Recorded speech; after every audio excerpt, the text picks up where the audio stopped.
इथं येऊन माझा सत्कार केला. माझ्या जीवनातला सर्वात महत्त्वाचा सत्कार म्हणजे एका प्रगतशील शेतकऱ्यांनी केलेला सत्कार. सुभाषाबा मायकर असे विविध शेतकरी इथं येऊ लागले आणि त्यांनी मला माझ्याविषयी ह्या प्रकल्पाचं अभिनंदन केले. हा माझा सर्वोच्च सन्मान असा मी जीवनातला समजतो. आणि माझा सदा सर्वदा योग तुझा घडावा, तुझ्या कारणी देह माझा पडावा, याप्रमाणे आपल्या ज्ञानाचा सदुपयोग झालेला आहे. आणि हा वंचित, शोषित, अपेक्षित शेतकरी बांधवांना त्याचा काय मला फायदा देता येतील याचा निश्चित आनंद होतो. तो माझ्या जीवनातला सर्वोच्च आनंद मी मानतो. साहेब, शेवटचा प्रश्न आहे. बनशी ज्ञानोबा धुमाळ कृषी पायाभूत सुविधेच्या माध्यमातून आपल्याला पुढील वाटचाल काय असेल? पुढील वाटचाल म्हणजे आपल्याला आता हा प्रकल्पाचे नियोजन केलेलं आहे, प्रकल्प कार्यान्वित झालेला आहे आणि ह्या उच्चतेतून उत्कृष्टतेकडे कसा करता येईल, विविध सामाजिक संस्था बरोबर आपल्याला समन्वय करून त्याचे विपणन व्यवस्थेमध्ये आता ज्याप्रमाणे महात्मा फुलेनं त्यांच्या शेतकऱ्यांच्या आसूडमध्ये सांगितलेलं आहे की सार्वजनिक सत्यधर्मामध्ये सांगितले विद्याचं महत्त्व अधोरेखित केले, गतिविना मती दिली. त्याचप्रमाणे माणूस किती जगतो त्याच्यापेक्षा कसा जगतो आणि किती कमवतो त्यापेक्षा कशा प्रकारे, त्याचप्रमाणे शेतीमधील देखील ते महत्त्वाचं आहे की शेतकऱ्यांनी किती उत्पादन घेतलं हे तर महत्त्वाचं आहे, पण त्याच्या पुढचा टप्पा त्याच्या उत्पादनाला काय भाव मिळाला. आणि त्यासाठी त्यांनी एकच काम धेनू त्याची, ती म्हणजे मूल्यवर्धन साखळी. ज्याप्रमाणे एखाद्या शहराला पाणी पुरवठा करणारी एखादी जलवाहिनी पाईपलाईन असते किंवा शेतीला करणारी असते, दूरवर अंतर असतं, ज्याप्रमाणे वाटाने लिकेज जर जात राहिले तर ते पाणी निश्चितच जाणार नाही. त्याचप्रमाणे शेती व्यवसाय करताना, शेती एक आपली संस्कृती आहे, पारंपरिक पद्धती आहे किंवा एक जीवन पद्धती आहे, ती करत असताना आधुनिक विज्ञान तंत्रज्ञानाच्या युगामध्ये आधुनिकतेची कास धरणं आवश्यक आहे. त्याशिवाय आपण ह्या जागतिकरण उदारीकरणात टिकणार नाही. उत्पादन घेणं आवश्यक, पण त्या उत्पादनाला भाव कसा मिळतो, किती मिळतो, हा सर्वात महत्त्वाचा. आणि त्यासाठी मूल्यवर्धन साखळीच्या माध्यमातून आपल्याला काम करायचं आहे. आणि मूल्यवर्धन साखळी झाल्याशिवाय तो आर्थिक व सामाजिक विकास अभिप्रेत आपल्याला होणं शक्य नाही. त्या अनुषंगाने हा प्रकल्प मूल्यवर्धन साखळीचे महत्त्व, ग्रामीण भागामध्ये महत्त्व, याच्यावर विशेष भर देणार असून अशा अनेक प्रकल्पाला मार्गदर्शन करून ग्रामीण भागातील उद्योजक, नवीन उद्योजक, आधार उद्योजक यांना एक नवसंजीवनी मार्गदर्शन करणारा वाटाडाचं आम्हाला भूमिका निभवायची आहे. त्यासाठी विद्यार्थ्यांसाठी इथं मार्गदर्शन आणि समन्वय केंद्र स्थापन करायचं आहे. अनेक प्रशिक्षणाच्या माध्यमातून जनजागृती, विविध कार्यक्रमाचे करायचे आणि त्याला एक या आर्थिक प्रकल्पाला एक सामाजिक चेहरा देण्याचा आमचा भविष्यामध्ये प्रयत्न राहील. साहेब, या प्रोजेक्टच्या मुख्य प्रवर्तक सौर शांता महेंद्र धुमाळ या आहेत, आपल्या अर्धांगिनी आहेत, यांचं काय सहकार्य लाभतंय का आपल्याला? निश्चितच. ज्याप्रमाणे हा प्रकल्प मी प्रशासकीय सेवेमध्ये असलेल्या किंवा इतर अडचणीमुळे देऊ शकत नव्हतो वेळ, तर याला पूर्ण वेळ पत्नीनं आणि मुलांनी दिला आणि मी फक्त मार्गदर्शनाची भूमिका घेतली. आणि निश्चितच त्यांच्यामुळे ज्याप्रमाणे प्रत्येक यशस्वी पुरुषामागं स्त्री असते, त्याचप्रमाणे प्रत्येक यशस्वी स्त्रीच्या मागं देखील पुरुष असतो. याप्रमाणे मी सतत मार्गदर्शन हे करत आहे आणि त्यांचा निश्चितच त्यांच्या नावानेच हा पूर्ण प्रकल्प आहे आणि सर्व वित्तीय कामकाज आहे. बनशी ज्ञानोबा धुमाळ कृषी पायाभूत सुविधा केंद्र तेलगाव याचे प्रकल्प मार्गदर्शक श्री महेंद्रजी धुमाळ साहेब व मुख्य प्रवर्तक सौ शांताबाई महेंद्र धुमाळ यांचे पती महेंद्रजी धुमाळ यांनी आज या प्रोजेक्टविषयी पूर्ण माहिती देऊन एक हे पंढरपूरच्या विठ्ठलासारखेच म्हणजे हे या भागामध्ये उद्योग क्षेत्रामध्ये भरारी घेतली असून त्यांच्या माध्यमातून अनेक असे म्हणजे कुटुंब आपल्या स्वतःच्या कुटुंबाचा उदरनिर्वाह करतात. आणि भविष्यात देखील हे बनशी ज्ञानोबा धुमाळ कृषी पायाभूत सुविधा केंद्र एक महाराष्ट्राच्या सीमेवर प्रगतीपथावर जाऊ अशी शुभेच्छा लाईव्ह दिवकराच्या माध्यमातून या प्रोजेक्टला तथा प्रवर्तक सौर शांता महेंद्र धुमाळ तथा प्रकल्प मार्गदर्शक श्री महेंद्रजी धुमाळ साहेब यांना देण्यात येत आहे. पत्रकार बाबुराव तिडके, लाईव्ह दिवकरेज, बीड. आज आपण आहात बीड जिल्ह्यातील धारूर तालुक्यातील लोकनेते सुंदररावजी सहकारी साखर कारखान्याच्या परिसरामध्ये असणाऱ्या बनशी ज्ञानोबा धुमाळ कृषी पायाभूत सुविधा केंद्रामध्ये तेलगाव येथील एक नामांकित व्यक्तिमत्व तथा उद्योग क्षेत्रामध्ये भरारी घेणारे प्रकल्प मार्गदर्शक श्री महेंद्र धुमाळजी सर यांनी म्हणजे आपल्या वडिलांनी कमावलेली माणुसकीचे सुदृढ तेजस्वी चांगल्या म्हणजे उपक्रम हाती घेतलेला असल्यामुळे त्यांच्या बीड जिल्ह्यातच नव्हे तर मराठवाड्यामध्ये एक नावलौकिक मिळवलेले व्यक्तिमत्व म्हणून सर्व परिचित आहेत. कारण उद्योग क्षेत्रामध्ये भरारी घेऊन अनेक कुटुंबाचा उदरनिर्वाह करण्यासाठी त्यांच्या बनशी ज्ञानोबा धुमाळ कृषी पायाभूत सुविधाच्या माध्यमातून शिनी बेरोजगारांना रोजगार देखील उपलब्ध केलेला असून शिनी या महाराष्ट्राच्या नकाशावर एक चांगला उपक्रम हाती घेतलेला असल्यामुळे आज आपण लाईव्ह दिवकराच्या माध्यमातून शिनी प्रकल्प मार्गदर्शक श्री महेंद्र धुमाळजी यांच्याबरोबर आहोत. साहेब, आपण काय सांगताय? हे म्हणजे बनशी ज्ञानोबा धुमाळ कृषी पायाभूत सुविधा तेलगाव नगरीमध्ये मोठ्या थाटामाटात उभा झालेला असल्यामुळे एक अत्यंत चांगला उपक्रम आपण हाती घेतलेला असल्यामुळे सदरील प्रकल्प मी MSc कृषी पदवीधर असून डॉक्टर पंजाबराव देशमुख कृषी विद्यापीठातून BSc कृषी व मराठवाडा कृषी विद्यापीठातून MSc कृषी शिक्षण घेतलं. आपलं ज्ञान, शिक्षण, अनुभव, प्रशिक्षण हे समाजाच्या काहीतरी कारणीभूत लागलं पाहिजे. आजूबाजूच्या परिसरामध्ये त्याचा उपयोग झाला पाहिजे. कारण कबीराने त्यांच्या दोहेमध्ये सांगितलेलं आहे की बडा हुआ तो क्या हुआ, जैसा पेड़ खजूर का न पंथी को छाया फल लगे है अति दूर. त्याप्रमाणे मी कृषीचे शिक्षण घेतल्यावर 2-3 नोकऱ्या केल्या. त्याच्यामध्ये लुपिन केमी नावामध्ये सेल्स ऑफिसर, गजानन सहकारी साखर कारखान्यामध्ये ऊस विकास अधिकारी, कृषी महाविद्यालय येथे अधीक्षक, त्याचबरोबर ग्रामविकास अधिकारी आणि 2008 मध्ये सहकार क्षेत्रामध्ये अशा विविध क्षेत्रामध्ये मी प्रशासकीय कामकाज केलं व आज माझा संपूर्ण क्षेत्राजवळ 25 वर्षाचा प्रशासकीय अनुभव आहे. तर आपलं ज्ञानाचा सदुपयोग व्हावा आणि त्याचबरोबर आपल्या सामाजिक उत्तरदायित्वाच्या ध्येयाने मी प्रेरित होऊन गेलो. वडील विविध कार्यकारी सेवा सहकारी संस्थाचे चेअरमन होते. आजोबांनी देखील 2-3 आमच्याकडं स्वामिल हे असे बरेच व्यवसाय होते आणि त्यांच्या विचारांनी प्रेरित होऊन व त्यांच्या विचाराला अधोरेखित करत मी 2014 मध्ये महाराष्ट्र ग्रामीण बँक शाखा तेलगावच्या बुद्रुकच्या वतीनं एक छोटासा 36 लाख रुपयाचा प्रकल्प उभा केला. त्यामध्ये जवळपास 28 लक्ष रुपये त्यामध्ये कर्ज होतं व जवळपास 8 लाख रुपये मी स्वनिधी केला आणि सदरील प्रकल्पाची मी वेळेमध्ये परतफेड केली. विविध नमुन्यामध्ये प्रकल्प उभा केला आणि त्यानंतर चांगला प्रतिसाद माझं काम बघून जवळपास 2020 मध्ये बँकेने आमच्यावर एक जबाबदारी टाकली. तो म्हणजे बनशी ज्ञानोबा धुमाळ समृद्धी संकुलाची उभारणी वडलोपरची जागेवर केली. त्यानंतर आमचं संपूर्ण कामकाज, आमची पत आणि आमचे ग्रामीण भागाचं उत्तरदायित्व याचा बँकेचे अध्यक्ष माननीय मिलिंदजी घारट साहेब यांनी सकारात्मक सहानुभूतीने विचार केला व हा प्रकल्पाचा उर्वरित भाग चालू झाला. त्यानंतर आम्ही 1 हेक्टर 23 आर ह्या क्षेत्रावर गट नंबर 137 तेलगावमध्ये नगर रचनाकार यांचा वाणिज्य कृषी परवाना मान्यता प्राप्त करून घेतला व उभारणी चालू केली. त्या अनुषंगाने 2023 मध्ये आम्हाला सदरील प्रकरणी संपूर्ण मंजुरी बँकेने दिली. संजयजी वाघ साहेबांनी अतिशय मोलाचं आणि महत्त्वपूर्ण योगदान दिलं. राजेंद्र कुरमुडा देखील होते, त्यांचे देखील मार्गदर्शन होतं आणि जवळपास आज 6000 मेट्रिक टन क्षमतेचे 4 भांडारगृह आहेत. त्याच्यामध्ये 1,000चे 2 व 2,000चे 2 असे 6000 मेट्रिक टनची क्षमता आहे. त्याचबरोबर आम्ही सर्वात महत्त्वाचं म्हणजे 1,11,00,000 रुपयाचा स्वच्छता प्रतवारी वेष्टनीकरण नामकरण 2 टन प्रति तासांनी ह्या एक प्रकल्पाची उभारणी केली.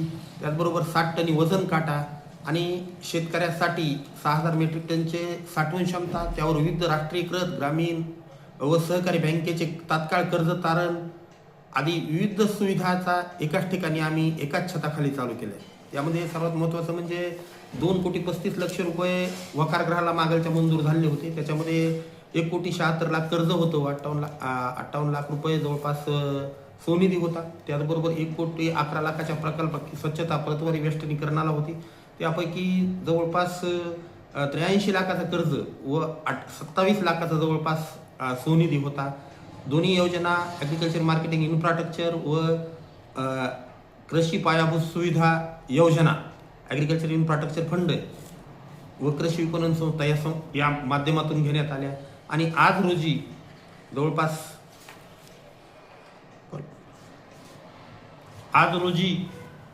6000 मेट्रिक टनची क्षमतेच्या वकारगृह, स्वच्छता प्रतवारी वेष्टनीकरण, 60 टन वजन काटा, त्याचबरोबर इतर एक पायाभूत सुविधा म्हणजे सुसज्ज आणि प्रशस्त वाहनतळ, म्हटलं तर अग्निशमन यंत्रणा, शेतकऱ्यासाठी शेतकरी भवन, हमाल भवन, शेतमाल तपासणी प्रयोगशाळा, विद्यार्थ्यांसाठी अभ्यासिका आणि त्याचबरोबर विविध प्रशिक्षणाचे आयोजन. कारण आम्ही एक राष्ट्रसंत तुकडोजी महाराजांच्या ग्रामगीतेमध्ये जेणे की पक्का माल घेती सोन्यावानी, पक्का माल विकती मातीवानी, कसे जगतील ग्रामजन, पिकुनी राहतील उपाशीच ना. ह्या मूलमंत्रानुसार शेतमालांचं मूल्यवर्धन झालं पाहिजे आणि जवळ 5 ते 15% स्वच्छता वेष्टनीकरण या सर्व प्रकल्पातून मूल्यवर्धन होणार आहे आणि त्याच्यामुळे निश्चितच आर्थिक आणि सामाजिक विकासाला चालना मिळणार आहे. आणि हा प्रकल्प राबवत असताना आम्ही सर्वात महत्त्वाचं म्हणजे शेतकऱ्यासाठी एक अभिनव योजना राबवली. ती म्हणजे 50 रुपयामध्ये शेतकऱ्यांसाठी 24 तास वजन काटा. बाकीच्या आजूबाजूच्या परिसरामध्ये तर 100-125 रुपयाला शेतकऱ्याच्या वजन काट्याला दर आहेत. त्याचबरोबर वेळोवेळी शेतकऱ्याला रांगेत उभा करून वेळोवेळी त्यांचे वजन लवकर केलं जात नाही, त्यांचा अर्ज भरून घेणं, अशा विविध किचकट प्रक्रिया असतात. आम्ही त्यासाठी शेतकऱ्याला 24 तास वजन काट्याची सुविधा उपलब्ध करून दिली आणि तात्काळ प्रथम शेतकऱ्याचं प्राधान्य दिलं आणि बाकीच्या वाहनाचं नंतर केलं. दुसरी गोष्ट म्हणजे यामधून आम्ही आमच्या सेवेचं आणि उद्योगाचं व्यापारीकरण किंवा बाजारीकरण न करता सामाजिक उत्तरदायित्व जपलं. त्याचबरोबर प्रकल्पाला आम्ही सामाजिक व मानवी चेहरा देण्याचा प्रयत्न केला. त्याच्यामध्ये सर्वात महत्त्वाचं म्हणजे या मूल्यवर्धन 10 ते 15% कृषी प्रक्रिया सहकारी संस्थेची स्थापना केली, सहकार क्षेत्रात मी असल्यामुळं, आणि त्याच्यातून प्राथमिक कृषी प्रक्रिया बरोबरच द्वितीय कृषी प्रक्रिया करून आणखी मूल्यवर्धन कसं करता येईल यासाठी आम्ही प्रयत्नशील आहोत. EDM ॲग्रोच्या मदतीनं आम्ही व शासनाच्या आधारभूत किमतीने खरेदी केंद्र स्पर्धात्मक दराने चालू केलं आणि त्याच्यामुळे निश्चितच ग्राहकाला स्पर्धात्मक दर मिळणार आहे. अनेक लहान मध्यम मोठे शेतकरी, व्यापारी, उद्योजक या परिसरातील अनेक लोक आमच्या प्रकल्पाला भेट देत आहेत, आमच्याबरोबर आमच्या सेवेचा लाभ घेत आहेत. त्याचबरोबर आम्ही सर्वात महत्त्वाचं म्हणजे हे करत असताना आणखी एक दिशा केली की विविध प्रशिक्षणाचं आयोजन. कारण जागर जाणीवेचा कृषी मूल्यवर्धन साखळीतून सामाजिक आर्थिक विकासाचा आणि तुमच्या माझ्या सामाजिक उत्तरदायित्वाचा या अनुषंगाने आम्ही विविध प्रशिक्षणाचं आयोजन इथं केलेलं आहे. विशेष म्हणजे प्रशिक्षण केंद्र स्थापन केलं.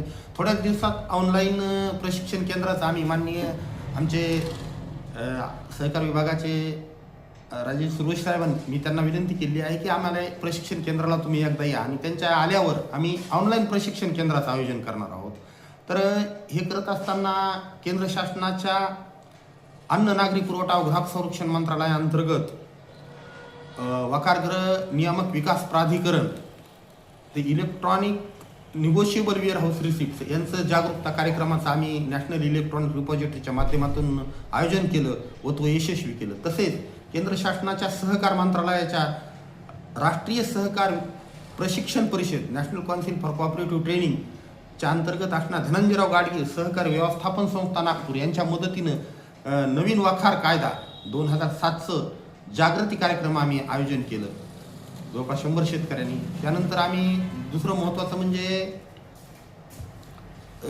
राज्य शासनाच्या कृषी विभागाच्या वतीनं नानाजी देशमुख कृषी संजीवनी दुसऱ्या टप्प्याचे प्रशिक्षण आहे इथं कृषी विभागाने आयोजन केले. विविध प्रशिक्षणासाठी आम्ही इथे एक व्यासपीठ उपलब्ध करून दिलं आणि जास्तीत जास्त आजूबाजूच्या परिस्थितीचा कसा लाभ घेता येईल त्याचा आम्ही प्रयत्न करत आहोत. त्याचबरोबर भविष्य काळामध्ये प्रकल्पाच्या माध्यमातून इतर काही सामाजिक क्षेत्रामध्ये काम कसं करता येईल यावर आम्ही नियोजन चालवलं आहे. दुसरं महत्त्वाचं म्हणजे प्रकल्पाला आलेल्या मान्यवर आर्थिक सामाजिक शैक्षणिक चळवळीतील यांच्या अभिप्राय पुस्तिका आम्ही ठेवलेली आहे. शेतकऱ्यासाठी देखील अभिप्राय पुस्तिका ठेवलेली आहे. सूचना व तक्रार पीठ इथं ठेवलेली आहे. आणि तिसरं म्हणजे अनेक महत्त्वाचं म्हणजे अभिप्राय अर्जाच्या माध्यमातून आम्ही भविष्यामध्ये काम करत असून त्याची देखील सुविधा केली आहे. तसेच भविष्यामध्ये चौधरी चरण सिंग राष्ट्रीय कृषी विपणन संस्था Jaipur, Tata Institute of the Social Sciences Mumbai आणि Gokhale Institute of the Political Sciences Pune, त्याचबरोबर मराठवाडा कृषी या सामाजिक आर्थिक क्षेत्रातील संस्थाबरोबर समन्वय करून विपणनाचे अध्ययन करण्यासाठी आम्ही प्रयत्न करणार आहोत.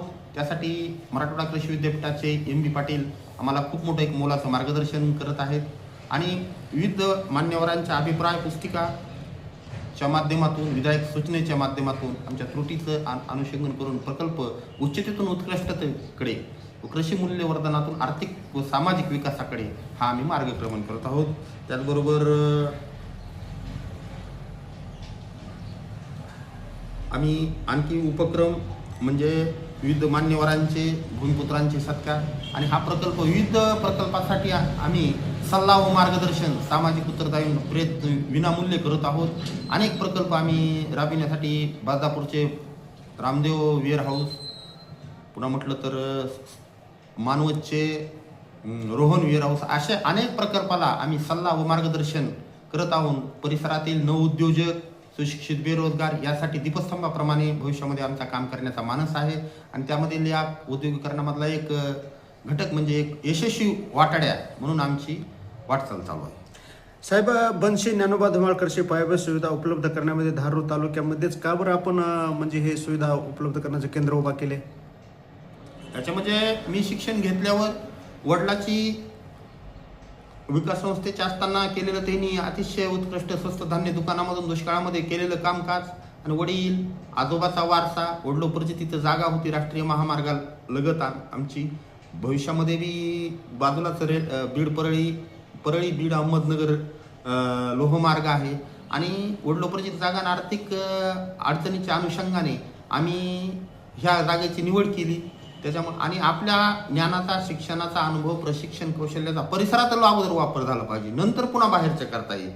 त्याप्रमाणे आम्ही मग त्यामुळं हा तेलगावला याच ठिकाणी तर मूळ गाव जन्मभूमी आमची असल्याने आम्ही त्याची निवड करून त्याप्रमाणे मार्गक्रमण चालू केलं. साहेब, बनशी ज्ञानोबा धुमाळ कृषी पायाभूत उभा करण्यामध्ये आपल्याला कोणाचे सहकारी लाभले का? हां, याच्यामध्ये सर्वात महत्त्वाचं म्हणजे आर्थिक, सामाजिक, शैक्षणिक प्रशासनातील सहकारामधील सर्वच अधिकारी, कर्मचारी, आमचे मित्र, नातेवाईक यांनी अतिशय मोलाचं योगदान दिलं. विशेष करून महाराष्ट्र ग्रामीण बँकेचे मिलिंदजी घारट साहेब,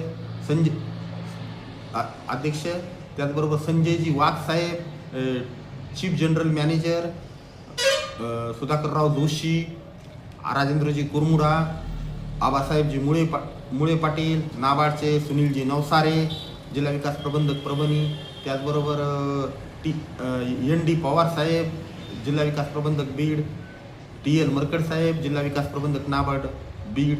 त्याचबरोबर अनेक मित्रांनी अनेक अडचणीच्या वेळी खूप मोठी मदत केली. विशेष करून आमचे चुलते अशोकरावजी लगड यांनी वेळोवेळी आर्थिक मदत केली, अडचणीमध्ये ते धावून आले. त्याचबरोबर आमचे स्नेही आणि मेहुणे प्रकाशरावजी फपाळ, माधवराव धुमाळ, बळीरामजी लगड, आबासाहेब लगड, त्याचबरोबर प्रकाशभाऊ लगड, मिट्टू लगड आणि ह्या अनेक माणसांनी खूप मोठं योगदान वेळेच्या पैशाचं त्यांना जे काय करता येईल त्या माध्यमातून मला केलेलं आहे. आणि हा प्रकल्प आपल्या सर्वांच्या केलेलं वेळोवेळी सहकार्य, मार्गदर्शन, त्याचबरोबर सहकार खात्यातील विविध अधिकारी, कर्मचारी यांचं सहकार्य यामुळेच तो यशस्वी झालेला आहे. साहेब, पूर्वजणांची पुण्याई, आई वडिलांचे आशीर्वाद आणि सर्वसामान्यांचे म्हणजे असे पाठबळ मिळत असल्यामुळे या उद्योग क्षेत्रामध्ये आपण भरारी घेतलेले आहे, याचा आपल्याला आनंद वाटतोय का? निश्चितच आनंद आहे. कारण एखादं बाबा बोरकरांनी म्हणलेलं आहे की कोणत्याही गोष्टीमध्ये जर निर्मिती करायची असेल तर त्याविषयी संकल्प करावा लागतो, त्यासाठी जिद्द, चिकाटी, प्रामाणिकपणा, अविरत परिश्रम करावा लागतो आणि त्या परिश्रमानंतर एक विधायक कार्याने प्रेरित होऊन केलेला संकल्प त्याची पूर्तता झाल्यावर जो आनंद आहे तो निश्चितच अतिशय महत्त्वाचा आहे. कालच कुप्याचे प्रगतशील शेतकरी आमचे स्नेही बालासाहेब सावंत यांनी महाराष्ट्र कृषी पणन मंडळ यांना आलेल्या यशोगाथा पाहिली आणि त्यांना अत्यंत आनंद झाला. त्यांनी मला तात्काळ फोन केला एका प्रगतशील शेतकरी